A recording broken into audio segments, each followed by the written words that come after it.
본 영상은 팟빵 해축팬에서 즐기실 수 있습니다. 저희가 처음 준비한 경기는 바로 토트넘과 맨시티의 경기인데요. 바로 월요일 새벽에 있었던 경기입니다. 경기 결과부터 설명을 드리면 토트넘이 모두 예상을 깨고 승리를 거둔 그런 경기였습니다.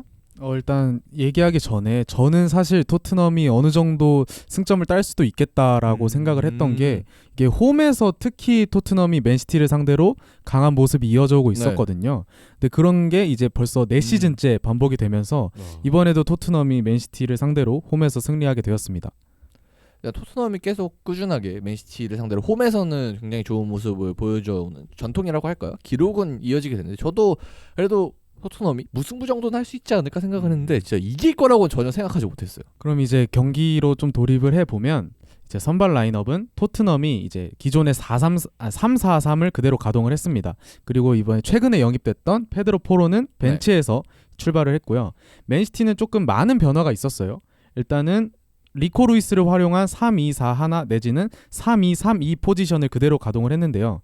이제 스톤스는 부상으로 결장을 했고 이제 워커가 오른쪽 풀백 그리고 더브라이너 대신 알바레즈와 실바가 메잘라에 위치하는 그런 라인업을 구성하게 되었습니다.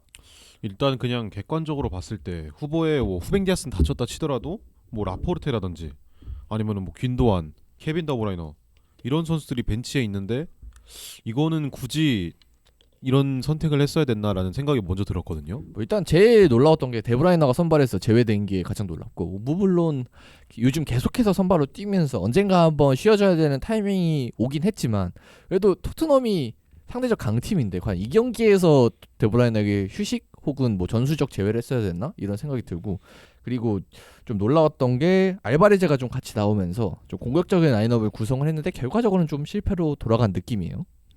이제 알바레즈는 지난 아스날전에 또 교체 투입이 돼서 굉장히 좋은 활약을 펼쳤거든요. 이제 그때도 투톱 내지는 메잘라를 번갈아 가면서 쓰면서 굉장히 인상적인 활약을 펼쳤기 때문에 펩 감독이 그때 경기를 좀 되짚어 보면서 알바레즈를 기용했던 게 아닌가라고 생각이 듭니다. 그리고 일단은 훌리안 알바레즈에 대해서 조금만 더 설명을 하자면 최근 경기들에서 보면은 맨시티가 홀란드가 조금은 고립되는 듯한 모습이 자주 나왔었잖아요. 그러다 보니까 조금은 상하로 움직일 수 있는 훌리안 알바레즈를 투입을 해서 홀란드의 고립을 최소화하자 이런 의도도 있었을 거고 그리고 이번 후에 언급하겠지만 리코 루이스를 조금은 더 자유롭게 활용하기 위해서 최전방에 2명을 배치하고 미드필더에 좀 3명에 가까운 그런 느낌을 낸 것 같습니다. 더 얘기를 해보자면 알바레즈가 좀 혼란의 고립의 문제를 해결하기 위해서 나왔는데 결과적으로 이 경기에서도 결국 홀란드는 고립이 또 됐거든요. 그렇죠. 네. 그래서 뭔가 이 숫자를 늘리는 것만으로는 고립을 피할 수가 없다라는 결론에 도달하게 됐습니다. 그리고 워커가 좀 스토퍼로 출전한 것도 좀 특별한 점이네요. 네, 이제 본격적으로 좀 전술적인 얘기를 해보자면 펩 감독이 경기력 개선을 위해서 몇 가지 변화를 줬다고 저는 판단을 했거든요. 일단 그중에 첫 번째는 워커를 라이트백 그리고 변형 백스리의 스토퍼로 기용을 했다는 사실입니다. 우선은 원래 보통 백스리를 쓰면은 그 위치에 리코 루이스가 위치를 하고 그 리코 루이스가 로드리 옆으로 그리고 수비형 미드필더로 움직이면서 그렇게 포메이션을 구성하는 모습을 보여줬는데 오늘은 그 루이스가 왼쪽에 위치를 했거든요. 이 의도를 제가 좀 추리를 해보자면 우선 이제 손흥민이 리코 루이스와 맞닥뜨려야 되기 때문에 토트넘의 왼쪽 역습을 차단하기 위해서 스피드의 강점이 있는 워커를 기용한 것이 아닌가라는 생각이 듭니다. 이게 사실 월드컵에서도 음바페를 막기 위해서 잉글랜드가 워커를 기용했던 적이 있거든요. 그런 것처럼 이제 손흥민의 역습을 차단하기 위한 의도가 아니었을까라는 게 첫 번째 이유였고요. 그리고 워커는 기존에 나오던 스톤스 그리고 아칸지보다 스토퍼 자리에서 공격 가담이 가능한 선수이기 때문에 그의 오버래핑을 활용해서 마레즈의 고립을 최소화하려는 그런 경기력 개선의 모습을 시도했던 것 같습니다. 그리고 일단은 아케하고 워커 이 백스리를 구성하는 2명의 선수가 아무래도 좀 풀백이 가능한 선수들이잖아요. 그러다 보니까 아무래도 점유율을 조금 더 다른 경기들보다 더 많이 할 맨시티가 토트넘을 상대로 측면 공격을 강화하기 위해서 이런 수를 썼다라고 보시면 될 것 같습니다. 그리고 두 번째 변화 포인트는 바로 더브라이너의 결장이라고 할지 전술적인 그런 제외인지는 모르겠지만 알바레즈와 실바가 이제 메잘라 내지는 투톱에 기용이 되었습니다. 우선 그거에 대한 의도도 좀 추리를 해보자면 첫째는 이제 빌드업을 강화하기 위한 목적이 있었겠죠. 이제 베르나르도 실바가 2선과 3선을 오가면서 빌드업에 가담했습니다. 이제 또 실바는 평소에도 이런 볼 운반이나 아니면 네. 드리블 같은 거에도 강점이 있는 선수이기 때문에 그런 중앙 영향력을 증대시키기 위한 목적이 아니었을까라는 생각이 들고요. 또한 실바가 측면으로도 움직여주고 그리고 알바레즈가 홀란드와 연계를 해주면서 홀란드의 고립 문제 그리고 마레즈나 그릴리시의 고립 문제를 조금 해결하고자 하는 그들의 활동량을 의도를 했던 것 같은데 제대로 살리지는 못했다고 생각을 해요. 그리고 이 최근에 이 베르나르도 실바가 맡았던 롤을 계속해서 맨시티에서는 이 균도안이 맡았었거든요. 네. 근데 이번 경기에서 선택이 안 된 이유를 조금 생각을 해보자면 아무래도 균도안의 기동력, 수비 시의 기동력에서는 최근에 토트넘전에 있어서 계속 문제점을 드러냈었거든요.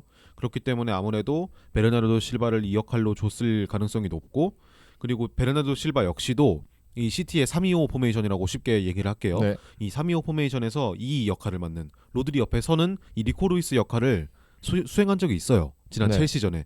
그렇기 때문에 조금은 더 유기적인 로테이션을 위해서 이 베르나르도 실바를 투입하지 않았나라고 생각해 보면 될 것 같습니다. 네, 그래서 이렇게 선발 라인업에 여러 가지 변화를 주면서 여러 변화를 꾀했던 펩 감독인데 아까도 얘기를 했지만 결과적으로는 답답한 경기 운영이 계속 됐던 것 같아요.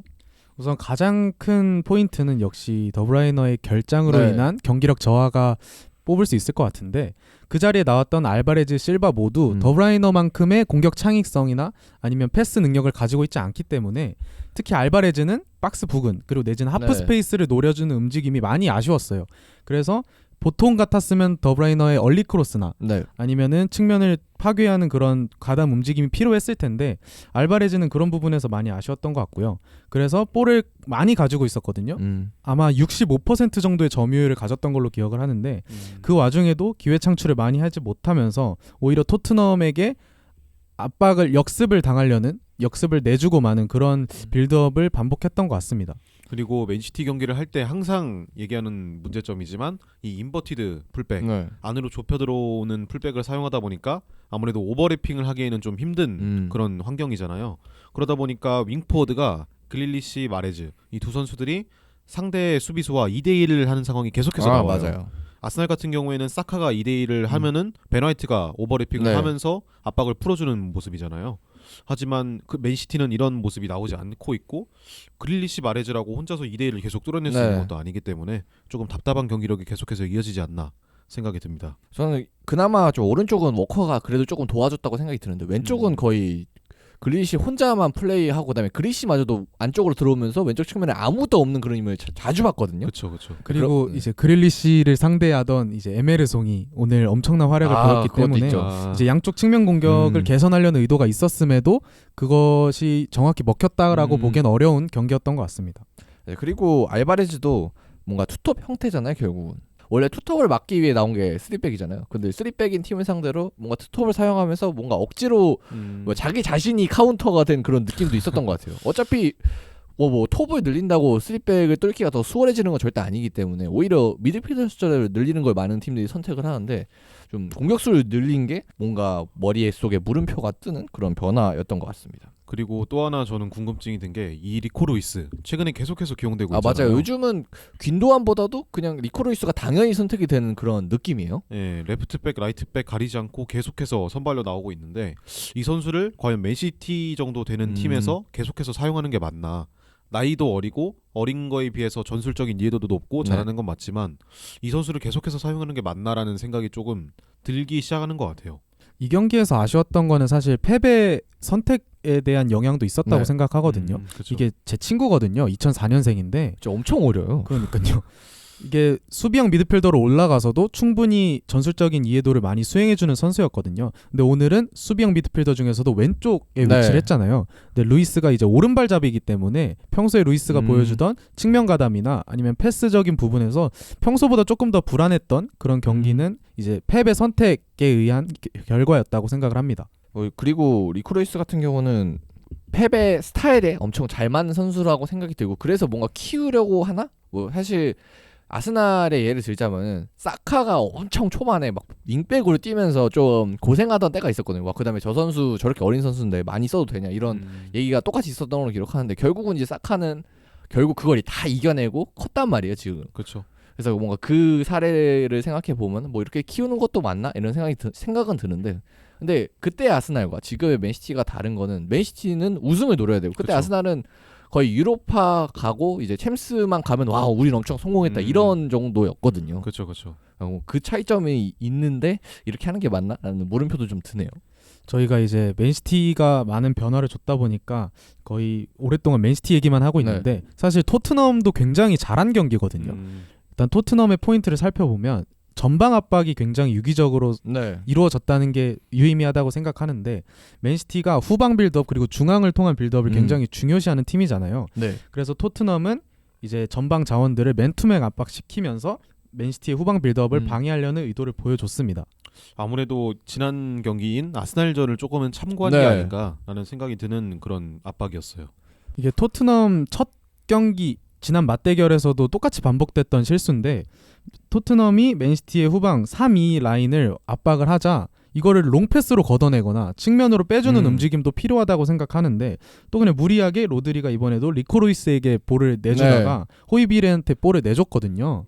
그래가지고 맨시티가 이 후방 빌드업을 너무 고집하는 게 아닌가, 이 부분을 고집하다 보니까 계속해서 같은 패턴에 당하고 있는 게 아닌가라는 생각도 드는 것 같습니다. 사실 맨시티 같은 경우는 전방에 홀란드라는 정말 피지컬이 엄청 좋은 스트라이커가 있기 때문에 그냥 때려 넣어도 엄청 좋은 결과를 기대할 수도 있거든요. 빌드업 하는 건 좋지만 계속해서 이렇게 실점이 나오면은 뭔가 개선이 필요하지 않을까 싶네요. 지난 맞대결 실점도 다 빌드업 실수에서 나왔잖아요. 뭐 토트넘이 공격을 잘해서 그 득점을 했던 게 아니라. 또한 더불어서 이제 제가 지난 토트넘은 아스날전이었나요? 그때 토트넘 선수들이 자꾸 뒤로 물러난다, 박스 안으로 들어간다 이런 얘기를 했었던 것 같은데 이 경기에서는 라인 유지도 굉장히 잘 됐거든요.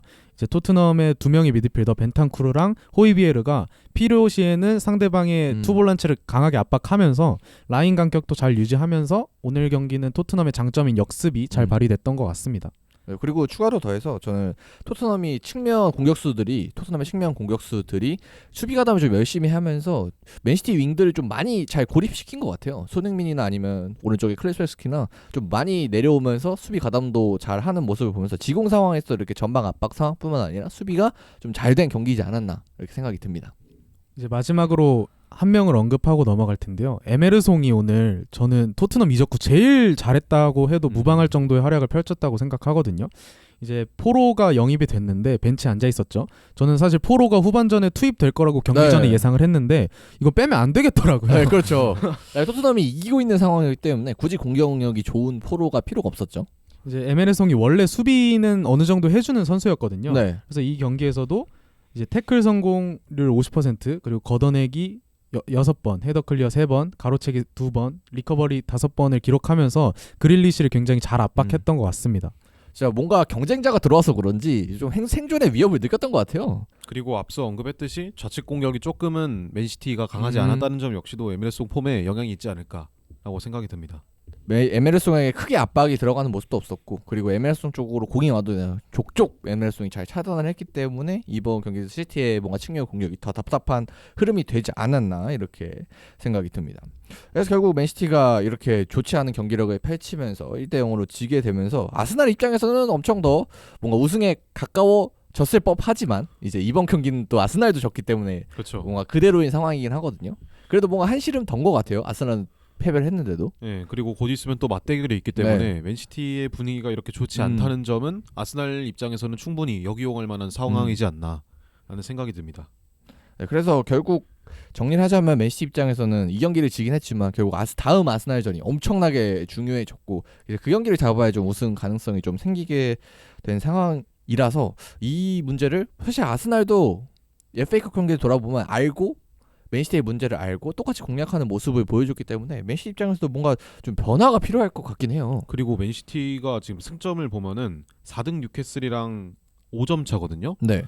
그리고 1등 아스날이랑도 5점 차예요. 음. 이거를 보면은 이대로만 가면 맨시티- 챔스도 솔직히 장담할 수는 없는 상황이다. 맞아요. 그리고 이번 경기를 패배한 게 또 토트넘이기 때문에 토트넘이 또 눈 뜨고 보니 또 5등으로 거의 4등이랑 가깝게 또 치고 올라오고 있거든요. 그래서 미래에 보면 이 경기가 진짜 맨시티 혹시나 계속해서 안 좋다면 챔스를 못 가게 되는 결정적인 그런 경기가 될 수도 있을 것 같아요. 시즌을 돌아보면. 그렇습니다. 펩이 뭔가 변화를 또 줘야 될 텐데 근데 이 흐름을 계속해서 지금 3경기째인가요? 맨더위부터 계속 뭔가 이런 똑같은 얘기를 저희가 반복하고 있는 것 같은데 이걸 펩이 어떻게 좀 해결할지 다음 경기 지켜봐야 될 것 같습니다.